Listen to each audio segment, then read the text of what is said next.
ಅದು ಕ್ರಿಸ್ತ ಪೂರ್ವ 326.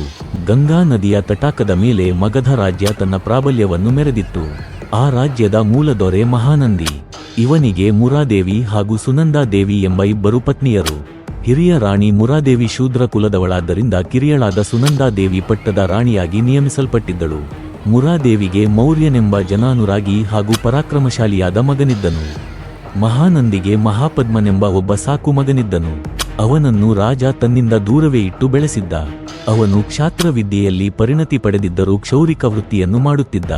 ಅನಂತರ ಅರಮನೆಯ ಕ್ಷೌರಿಕನಾಗಿ ಬಂದು ಸೇರಿದ. ಒಮ್ಮೆ ಸಮಯ ಸಂದರ್ಭ ನೋಡಿ ದೊರೆಯ ಎದುರಿಗೆ ತನ್ನ ಯುದ್ಧ ಕೌಶಲ ಪರಾಕ್ರಮಗಳನ್ನು ಪ್ರದರ್ಶಿಸಿದ.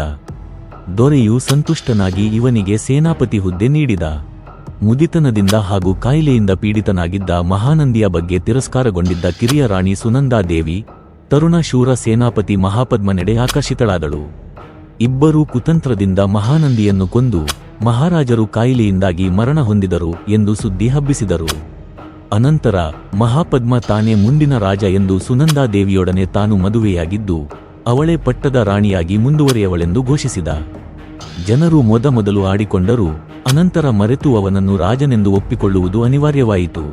ತಾನು ಇಳಿಯ ವಯಸ್ಸಿನಲ್ಲಿ ಜೈನ ಮತಕ್ಕೆ ಪರಿವರ್ತಿತನಾಗಿ ಸರ್ವಾರ್ಥ ಸಿದ್ಧಿ ಎಂದು ಹೆಸರು ಬದಲಿಸಿಕೊಂಡು ಕಟ್ಟ ಜೈನ ಧರ್ಮ ಪಾಲಿಸತೊಡಗಿದ. ಹಿರಿಯ ಮಗ ಉಗ್ರಸೇನ ನಂದ ದೊರೆಯಾದ. ಸಮರ್ಥ ಬ್ರಾಹ್ಮಣ ಮಂತ್ರಿ ಅಮಾತ್ಯ ರಾಕ್ಷಸನು ಉಳಿದ ಅಧಿಕಾರಿ ವರ್ಗದವರನ್ನು ಹಿಡಿತದಲ್ಲಿ ಇಟ್ಟುಕೊಂಡು ರಾಜ್ಯದ ಆಡಳಿತವನ್ನು ಚೆನ್ನಾಗಿಯೇ ನಡೆಸಿದನು. ನವನಂದರು ಬೆಳೆದು ದೊಡ್ಡವರಾದಂತೆ ಹಿರಿಯ ರಾಣಿ ಮುರಾದೇವಿಯ ಮಗ ಮೌರ್ಯನ ಕುರಿತು ಅವರಿಗೆ ಭಯ ಆವರಿಸತೊಡಗಿತು. ಜನಾನುರಾಗಿಯೂ ಪರಾಕ್ರಮಶಾಲಿಯೂ ಆಗಿದ್ದ ಅವನ ಮಗ ಚಂದ್ರಗುಪ್ತ ತೇಜಸ್ವಿ ಲಕ್ಷಣಗಳಿಂದ ಕಂಗೊಳಿಸುತ್ತಿದ್ದ. ಹಾಗೆಯೇ ಮೌರ್ಯನ ಜೊತೆಗೆ 100 ಜನ ಶಿಷ್ಯಂದಿರು ಅವನ ಮಕ್ಕಳಂತೆ ಸದಾ ಅವನ ಬೆಂಗಾವಲಾಗಿರುತ್ತಿದ್ದರು. ಮೌರ್ಯನ ಈ ಬೆಳವಣಿಗೆ ನವನಂದರಿಗೆ ಸಹಿಸಲಾಗಲಿಲ್ಲ. ಅವರು ಮೌರ್ಯನ ವಂಶವನ್ನು ನಿರ್ನಾಮ ಮಾಡಬೇಕೆಂದು ಷಡ್ಯಂತ್ರ ರೂಪಿಸಿದರು. ಪಾಟಲಿಪುತ್ರದಲ್ಲಿದ್ದ ನೆಲಮಾಳಿಗೆಯಲ್ಲಿ ರಾಜ್ಯದ ಗುಪ್ತ ನಿಧಿಯನ್ನು ಇಡಲಾಗುತ್ತಿತ್ತು. ಅಲ್ಲಿ ಎಲ್ಲವೂ ಸರಿ ಇದೆಯೋ ಇಲ್ಲವೋ ಎಂಬುದನ್ನು ಪರೀಕ್ಷಿಸಲು ನವನಂದರು ಮೌರ್ಯನಿಗೆ ಜವಾಬ್ದಾರಿ ಹೊರಿಸಿದರು. ಮೌರ್ಯನಾದರೂ ಇದು ರಾಜಕಾರ್ಯವೆಂದು ಒಪ್ಪಿ ತನ್ನ ಮಗ ಚಂದ್ರಗುಪ್ತ ಹಾಗೂ 100 ಜನ ಶಿಷ್ಯರೊಂದಿಗೆ ನೆಲಮಾಳಿಗೆ ಪ್ರವೇಶಿಸಿದ. ಮೌರ್ಯ ಸಂತಾನ ಪೂರ್ತಿಯಾಗಿ ನೆಲಮಾಳಿಗೆಯಲ್ಲಿ ಇಳಿಯುತ್ತಿದ್ದಂತೆ ನವನಂದರು ನೆಲಮಾಳಿಗೆಯ ಹೊರಬಾಗಿಲು ಮುಚ್ಚಿಸಿ ಬಿಟ್ಟರು. ಒಳಗೆ ಸಿಕ್ಕಿಕೊಂಡ ಮೌರ್ಯ ಪರಿವಾರ ದಾರಿ ಕಾಣದೆ ವಿಲಿವಿಲಿ ಒದ್ದಾಡುವಂತಾಯಿತು.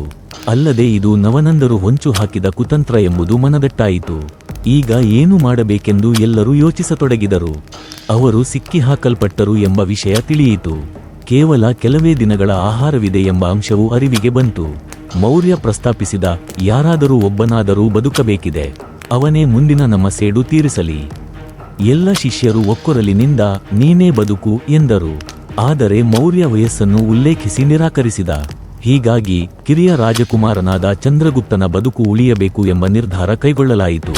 ಚಂದ್ರಗುಪ್ತ ದಿನಕ್ಕೊಂದು ಊಟ, ಬಾಕಿಯವರು ಉಪವಾಸ ಎಂದು ನಿರ್ಧರಿಸಿದರು. ಅವನ ಕಣ್ಣೆದುರೇ 100 ಶಿಷ್ಯರು, ತಂದೆ, ಬಂಧುಗಳು ಎಲ್ಲರೂ ಸತ್ತು ಹೋಗುತ್ತಿದ್ದರು. ಆ ನೋವು ಅವನ ಮನಸ್ಸಿನಲ್ಲಿ ಪ್ರಚಂಡವಾದ ಸಂಕಲ್ಪ ಮಾಡಿದನು. ನಾನು ಬದುಕಿ ನವನಂದರ ನಿರ್ನಾಮ ಮಾಡಲೇಬೇಕು, ಈ ಬಲಿದಾನ ವ್ಯರ್ಥವಾಗದು ಎಂದುಕೊಂಡನು. ಹಲವಾರು ತಿಂಗಳು ಗತಿಸಿದವು. ಮೌರ್ಯ ಸಂತಾನ ಸಂಪೂರ್ಣವಾಗಿ ನಾಶವಾಗಿದೆ ಎಂಬ ಭರವಸೆಯೊಂದಿಗೆ ನವನಂದರು ನೆಲಮಾಳಿಗೆಯ ಬಾಗಿಲು ತೆರೆಸಿದರು. ಅಮಾತ್ಯ ರಾಕ್ಷಸ ಒಳಗೆ ಇಳಿದು ಬಂದ. 101 ಹೆಣಗಳು ನಾರುತ್ತಿರುವುದನ್ನು ಕಂಡು ಮೂಗು ಮುಚ್ಚಿಕೊಂಡ. ಹಾಗೆಯೇ ಚಂದ್ರಗುಪ್ತ ಒಬ್ಬನೇ ಬದುಕಿದ್ದು ಕಂಡು ಆಶ್ಚರ್ಯಗೊಂಡ. 8 ವರ್ಷದ ಬಾಲಕ ಏನು ಮಾಡಿಯಾನು ಎಂಬ ಉದಾಸೀನದಿಂದ ಅವನನ್ನು ಹೊರಕ್ಕೆ ಕರೆದುಕೊಂಡು ಬಂದ. ನವನಂದರು ಇದೆಲ್ಲ ಆಕಸ್ಮಿಕವಾಗಿ ಆಗಿ ಹೋಯಿತಪ್ಪ ಎಂದು ಹುಸಿ ಕಣ್ಣೀರು ಸುರಿಸಿ ನಾಟಕ ಮಾಡಿದರು. ಅದೇ ಸಂದರ್ಭದಲ್ಲಿ ಸಿಂಹಳದ ರಾಜನಿಂದ ಅವರಿಗೊಂದು ಆಹ್ವಾನ ಬಂದಿತ್ತು. ಒಂದು ಪಂಜರದಲ್ಲಿ ಸಿಂಹವೊಂದನ್ನು ಕಳುಹಿಸಿದ್ದರು. ಆ ಪಂಜರವನ್ನು ಒಡೆಯದೆ ಆ ಸಿಂಹವನ್ನು ಹೊರತರಬೇಕೆಂಬುದೇ ಅವರ ಸವಾಲಾಗಿತ್ತು. ನವನಂದರ ತಲೆಯಲ್ಲಿ ಮತ್ತೆ ದುರ್ಬುದ್ಧಿ ಸುಳಿಯಿತು. ಚಂದ್ರಗುಪ್ತನು ಆ ಸಿಂಹದ ಬಾಯಲ್ಲಿ ಸಿಕ್ಕಿ ಸಾಯಲಿ ಎಂದು ಆ ಸವಾಲು ಎದುರಿಸಲು ಅವನನ್ನು ಕಳುಹಿಸಿದರು. ಚಂದ್ರಗುಪ್ತ ಧೈರ್ಯದಿಂದ ಆ ಸವಾಲು ಸ್ವೀಕರಿಸಿದ. ಸಿಂಹವನ್ನು ಸೂಕ್ಷ್ಮವಾಗಿ ಪರೀಕ್ಷಿಸಿದ.